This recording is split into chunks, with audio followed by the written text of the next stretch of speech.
सदस्यांनी जरी लातूरचा प्रश्न उपस्थित केला तरी महाराष्ट्राच्या प्रश्नांच्या संदर्भात या ठिकाणी चर्चा आहे. अध्यक्षमध्ये 2-3 विषय येतात.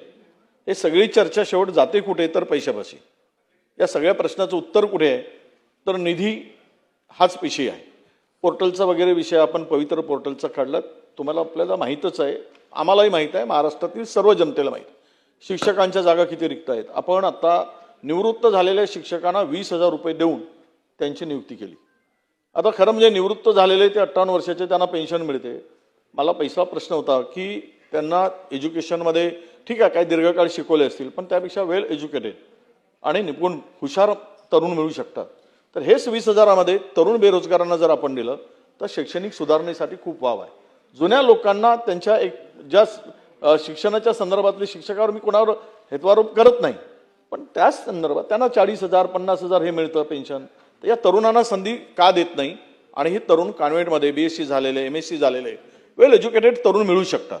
म्हणून पहिला प्रश्न की त्या ठिकाणी तशी नियुक्ती आपण करणार का, हा पहिला प्रश्न. दुसरा प्रश्न हा सगळ्यात शेवट पैशाचा प्रश्न येतो.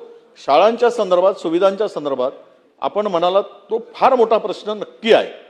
तर आपण जरा विनंती करा मुख्यमंत्री महोदयांना. मागच्या वेळेस आता अनेक सदस्यांनी सांगितलं की इथून पैसे इतका इन्फ्रास्ट्रक्चरवर खर्च होतात तितका होतात.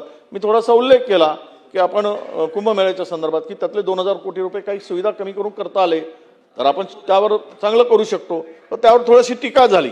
मला बोलण्याचा उद्देश हा होता की शिक्षण महत्त्वाचं आहे, नोकऱ्या महत्त्वाच्या आहेत, तरुणांच्या हाताला रोजगार महत्त्वाचा आहे, मूलभूत गोष्टी ज्या आहेत त्यावर पण आपला अधिक भर असला पाहिजे, हा त्या मागचा उद्देश होता. मला काही कुठल्या आपल्या भावना दुखावण्याचा विषय नव्हता. म्हणून माझा प्रश्न असा अध्यक्ष महोदय की आज उद्याचा बजेट येणार परवाला, त्यामध्ये या सुविधेसाठी तुम्ही DPTCच्या मर्यादा आहे खर्च करायला, त्याला तेवढेच मिळू शकतात. त्या काही सर्व शाळांच्या सुधारणा त्यातून होतील असं आपण समजण्याचं काही कारण नाही.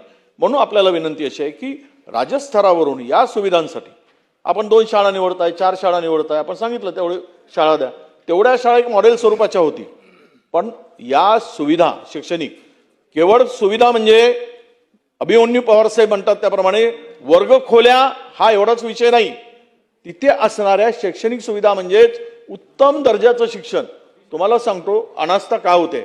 468 शाळा एकट्या विदर्भात अध्यक्ष महोदय शिक्षक नाही म्हणून एकही शिक्षक नाही. मी रेकॉर्डवर बोलतोय, माहिती घ्या नाही तर सभागृहाची मी माफी मागेल. एकही शिक्षक नाही. 468 1 ते 5 पर्यंत आणि 5 ते 8 पर्यंत शिक्षकच नाही 468 शाळामध्ये. पूर्व विदर्भातील 468 एकूण शाळामध्ये शिक्षक नाहीत. तिची माहिती घ्या आणि माहिती घेऊन आपण वाटल्यास उत्तर द्या. मी रेकॉर्डवर मी माफी मागेल सभागृहात, तुमची माफी मागेल जरी चुकीचं असेल तर. या झाल्यात 1 ते 5 पर्यंत. 5 ते 8 पर्यंत आपल्याला सांगतो 1628 शिक्षक लागतात. 5 ते 8 पर्यंत 1628 आपण पवित्र पोर्टलच्या माध्यमातून भरतो असं म्हणता येते.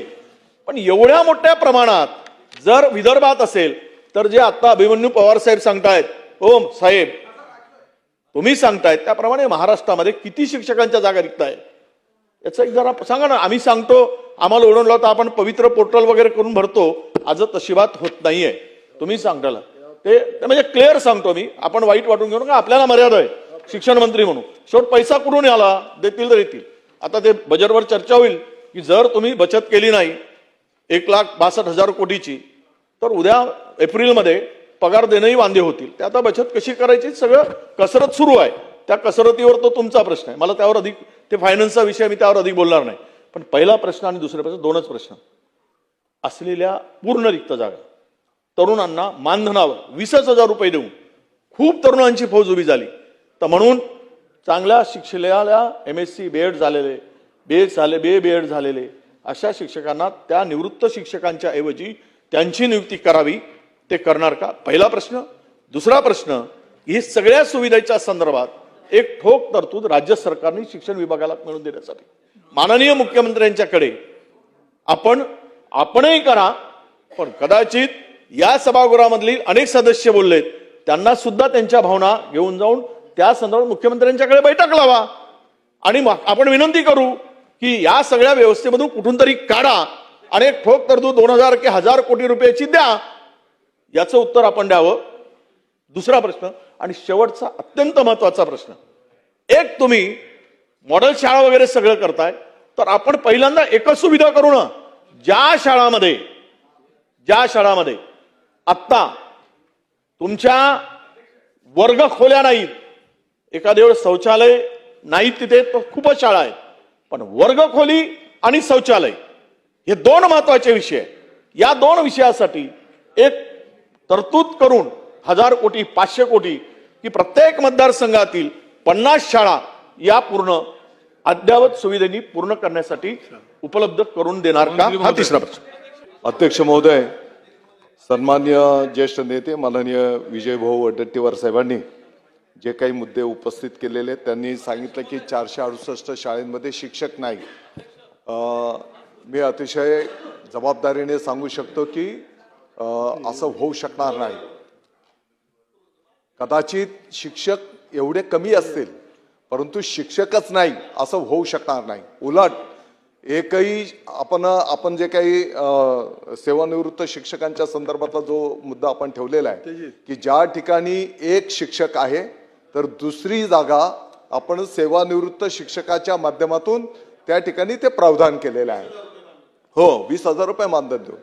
आणि म्हणून आत्ताच्या घडीला या संदर्भामध्ये संच मान्यता हे संपूर्ण राज्यव्यापी प्रगतीपथावर आहे.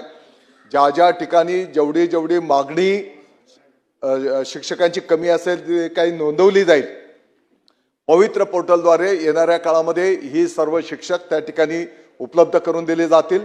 त्याला कुठलीही अडचण येण्याचं काही कारण नाही. तिसरा, वडेट्टीवार साहेब मुद्दा कसा आहे, तो काही कालावधी करता असतो, म्हणजे त्याच्यातनं परत मग आणखी नवीन प्रश्न निर्माण होत असतात. कारण संच मान्यता झाली की त्या ठिकाणी आपण रेग्युलर शिक्षक देणार आहोत, मग ज्याला कॉन्ट्रॅक्च्युअल मानधनावर लावलं होतं त्याला परत थांबावं लागणार आहे. मग ते आणखी नवीन प्रश्न निर्माण होतात, म्हणून सेवानिवृत्त हा त्या ठिकाणी घेतला जातोय.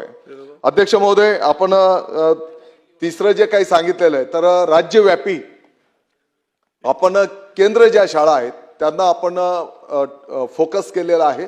या सर्व केंद्र शाळा म्हणजे तिथे जास्ती पटसंख्या पण आहे आणि मध्यवर्ती ती शाळा आहे, ती एकदा परिपूर्ण आपण विकसित केली की ते मॉडेलचं इतर शाळांमध्ये मग त्याचं अनुकरण केलं जाईल.